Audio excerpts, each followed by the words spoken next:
มหาวิทยาลัยจำปาสักได้รับเกียรติเป็นเจ้าภาพพิธีเปิดโครงการรีเซ็ตเพื่อยกระดับเวียกงานค้นคว้าวิจัยในสาธารณรัฐประชาธิปไตยประชาชนลาว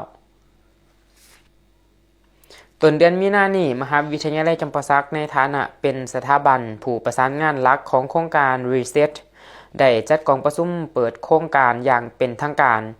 ด้วยการให้เกียรติเข้าร่วมของทานห้องศาสตราจารย์ปริญญาเอกไกรสอนเพ่งโสภาหัวหน้ากรมการศึกษาชั้นสูงกระทรวงศึกษาธิการและกีฬาท่านปริญญาเอกนางพรสวรรค์เทพสุรินทร์ผู้อำนวยการมหาวิทยาลัยจำปาสักในฐานะผู้จัดการโครงการมีคณะนำและทีมงานวิชาการจากมหาวิทยาลัยหลักของลาวก็คือมหาวิทยาลัยจำปาสักมหาวิทยาลัยแห่งศาสตร์มหาวิทยาลัยสุพรรณวงศ์มหาวิทยาลัยสวรรณเขตและมหาวิทยาลัยวิทยาศาสตร์สุขภาพ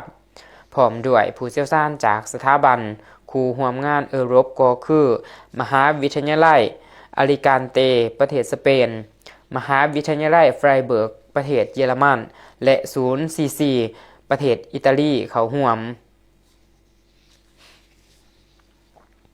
โอกาสกล่าวตอนรับทานปริญญาเอกนางพรสวรรค์เทพสุรินทร์ผู้อำนวยการมหาวิทยาลัยจำปาสักได้มีคำเห็นโดยเน้นหนักถึงความสำคัญของการร่วมมือในครั้งนี้ซึ่งจะกลายเป็นจุดเปลี่ยนสำคัญของเวียกงานด้านวิชาการและการค้นคว้าวิจัยในสาธารณรัฐประชาธิปไตยประชาชนลาว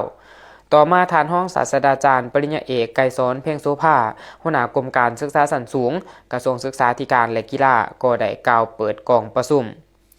โครงการรีเซ็ต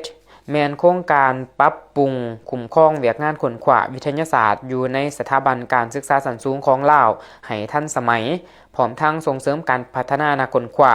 วิทยาศาสตร์อาชีพเพื่อการขยายตัวแบบยืนยงในสาธารณรัฐประชาธิปไตยประชาชนลาวภายใต้การสนับสนุนทุนจากสหภาพยุโรปโครงการนี้มีระยะเวลาจัดตั้งปฏิบัติ4ปี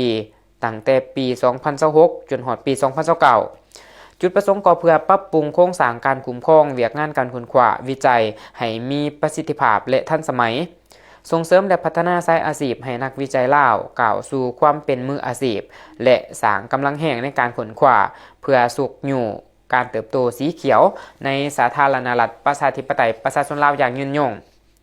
การที่ได้เป็นเจ้าภาพจัดกองประชุมในครั้งนี้เป็นความภาคภูมิใจหนึ่งของมหาวิทยาลัยจำปาสักที่ได้รับความไว้วางใจให้เป็นผู้ประสานงานหลักของโครงการรีเซ็ต